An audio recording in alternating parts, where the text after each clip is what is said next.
Semua fasilitas di surga, fasilitas yang tidak bisa dibayangkan. Susah sekali dengan dibayangkan. Tetapi kita imani, karena keimanan akan memudahkan kita untuk, dan setiap saat meyakininya. Makanan ahli surga, sudah kita jelaskan panjang lebar.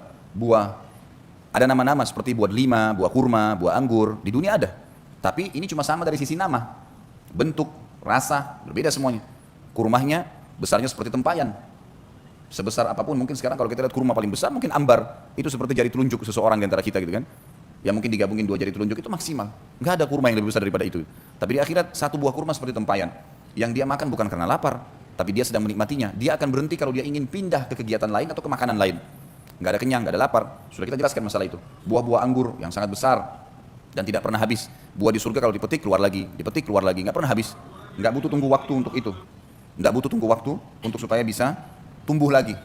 Bahkan ada hadis yang disebutkan oleh Nabi SAW, nanti ada orang di surga meminta kepada Allah agar bercocok tanam. Dia mau cocok tanam. Kata Nabi SAW, Allah berfirman padanya, bukankah semua fasilitas sudah ada padamu?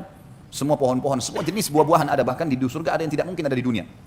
Jenis buah-buahan yang tidak bisa dibayangkan, karena semua di surga tidak pernah mata lihat, tidak pernah telinga dengar, tidak pernah terlintas dalam hati manusia. Sebagaimana dalam hadis disebutkan. Lalu kemudian Nabi SAW mengatakan kepadanya, kepada kita semuanya, orang ini berkata kepada Allah, ya Allah, tapi saya ingin, jiwa saya ingin sekali punya pohon-pohonan.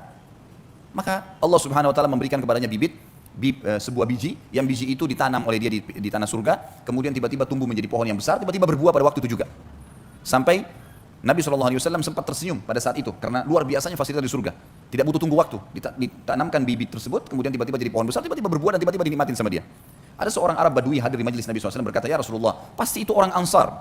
Itu orang yang minta sama Allah, itu orang Ansar. Orang Ansar penduduk Madinah, karena mereka rata-rata petani kan. Akhirnya membuat semua sahabat tertawa pada saat itu. Tapi ini contoh saja bagaimana di surga itu fasilitasnya sangat luar biasa.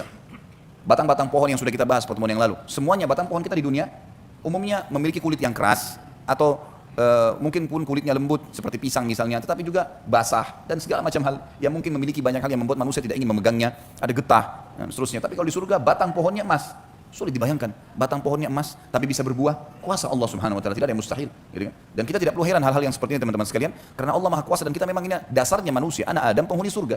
Kita di tempat kita memang di sana. Ya.